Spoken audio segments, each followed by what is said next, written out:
Aston Villa is not just another Premier League club with a famous stadium and a loyal fan base. It is one of the foundations on which English football was built. Based in Aston, Birmingham, Villa has been part of the game since 1874, long before football became the global entertainment industry it is today. The club has seen almost every version of English football: the amateur age, the birth of professionalism, the creation of league competition, industrial-era crowds, European glory, Premier League money, relegation pain, and modern revival. To understand Aston Villa is to understand a club that has repeatedly stood near the center of football history, even when the wider world temporarily forgot how important it was. The club was founded in 1874 in Aston, then a growing area of Birmingham shaped by industry, workers, churches, and community organizations. Like many early football clubs, Aston Villa emerged before the sport had settled into the structured professional system fans recognize today. In those early decades, football was still finding its identity. Rules were becoming standardized, clubs were learning how to organize regular fixtures, and local teams were turning into civic institutions. Villa quickly became more than a weekend pastime. It became a representative of Birmingham's sporting ambition, a club tied to place, pride, and the increasingly competitive spirit of Victorian England. One of the most important figures in Aston Villa's rise was George Ramsay, a Scotsman whose influence helped reshape how football was played. Appointed in 1886, Ramsay is widely recognized as the world's first professional football manager. His Villa teams became known for a short, slick passing style at a time when football could be more chaotic and individualistic. This approach was not just tactical, it was revolutionary. Ramsay helped introduce the idea that a team could dominate through coordination, movement, and combinations. In that sense, Aston Villa was not only winning matches. It was helping pioneer the modern passing game. Aston Villa's influence went beyond tactics. The club also played a crucial role in football's move toward professionalism. In 1885, English football formally accepted professionalism, allowing clubs to pay players openly and creating the conditions for the modern game. Villa was deeply connected to that shift. Then, in 1888, Villa director William McGregor created something even more transformative: the Football League. Before the league, clubs relied heavily on friendlies and cup ties. McGregor's idea gave football a regular competitive structure, with teams playing a scheduled season. Aston Villa was not merely participating in early English football. Through McGregor, it helped invent the league model that would spread around the world.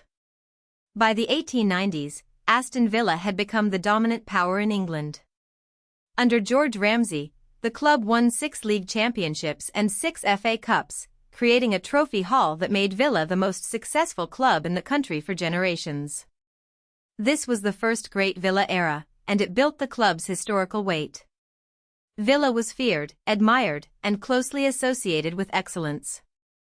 The team's success also helped make football a mass spectator sport in Birmingham. Victories were not just sporting results, they were public events. Villa's rise showed that a club could become a source of identity for an entire city. Villa Park became central to that identity. Aston Villa has played there since 1897, and the stadium has become one of English football's great historic grounds. Unlike newer arenas built mainly for modern commercial needs, Villa Park carries layers of memory. It has hosted league matches, cup ties, European nights, and generations of supporters who inherited their connection to the club through family and community. The ground's location in Aston matters too. Villa Park is not a detached entertainment venue, it is embedded in the club's traditional home. For many fans, the stadium is not simply where Villa plays. It is part of what Villa is. Aston Villa's early dominance did not last forever, but even during periods of decline the club produced extraordinary moments. In the 1930-31 season, Villa scored 128 goals in the top flight, a record that still stands as the highest total in English top-flight history. That number captures the attacking force Villa could still be. But the mid-1930s also marked the beginning of the club's first major decline. The 1940s and 1950s were more uneven, and by the 1960s the fall became steeper. Villa, once the standard of English football, found itself struggling with results, direction, and the pressure of a changing game. The low point came around the end of the 1960s. Doug Ellis took over the club in 1968, and soon after, Aston Villa suffered its first and only relegation to the third tier of English football in the 1969-70 season. For a club with Villa's history, this was a dramatic fall. It showed how quickly prestige can fade if sporting structures, recruitment, and leadership fail to keep pace. Yet this period also became part of the Villa story because it set the stage for a remarkable recovery. The club had gone from pioneer and champion to the third tier, but it had not lost its scale, support, or potential. Villa's revival gathered pace in the 1970s and reached its peak under manager Ron Saunders. Saunders brought discipline, organization, and belief back to the club. In the 1980-81 season, Aston Villa won the English top-flight title for the 7th time. It was a stunning achievement, especially because it came after the club had fallen so far just a decade earlier. This title was not merely a nostalgic echo of the Victorian era. It proved Villa could still compete at the very top of English football in the modern age.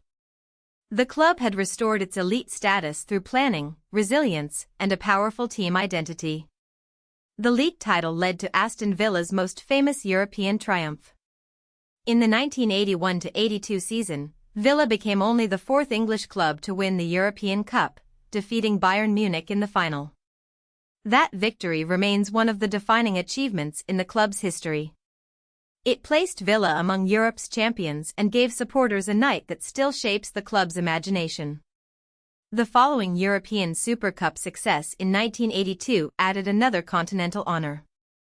For a club that had helped build English football in the 19th century, becoming European champion in the 20th century completed a remarkable historical arc. In 1992, Aston Villa was a founding member of the Premier League, giving the club another place in football's structural history. Remarkably, Villa is one of just 3 clubs to have been founding members of both the original Football League and the Premier League. During the 1990s and early 2000s, the club regularly qualified for European competition and remained a respected top-flight side. But the Premier League era also became increasingly unforgiving. As spending power, ownership models, and global branding grew more important, Villa struggled to maintain momentum after the departure of Martin O'Neill. The decline eventually led to relegation from the Premier League in 2015-16. Relegation in 2016 was painful because it ended Villa's long Premier League presence and forced the club into the EFL Championship. The Championship is one of the most competitive second tiers in world football, and returning is never guaranteed. Villa spent 3 seasons there, while ownership changes reshaped the club behind the scenes. The return finally came in 2019, restoring Villa to the Premier League. That promotion mattered emotionally and strategically. It reconnected the club with top-flight revenue, visibility, and ambition. More importantly, it gave supporters proof that Villa's long-term story was not one of permanent decline, but of another possible rebuild. The modern Villa era has been shaped by renewed ambition under ownership connected to V Sports, backed by Nassef Sawiris, Wes Edens, and Ateros. On the pitch, Unai Emery helped raise expectations dramatically, guiding the club back toward the European stage and into the UEFA Champions League for the first time since the early 1980s. Villa also added European success with a Europa League triumph in 2025-26, according to the club's recent record. These achievements signal a club trying to convert history into present-day power. Villa is no longer satisfied with survival. The aim is to compete again with seriousness and consistency. Aston Villa's identity is also defined by culture and rivalry. The traditional kit, claret shirts with sky blue sleeves, white shorts, and sky blue socks, is one of football's most recognizable looks. The rampant lion badge adds a symbol of strength and heritage. Locally, Villa's fiercest rivalry is with Birmingham City, with the second city derby dating back to 1879. Matches with West Bromwich Albion form another important West Midlands rivalry. Across its history, Villa has spent 112 seasons in the top flight, produced 78 England internationals, and ranks among the most successful English clubs by honours. Its story is not just about trophies. It is about a club that helped invent the game's future, survived its own collapses, and continues trying to reclaim its place among football's elite. If you found this helpful, please like this video and subscribe for more explainers.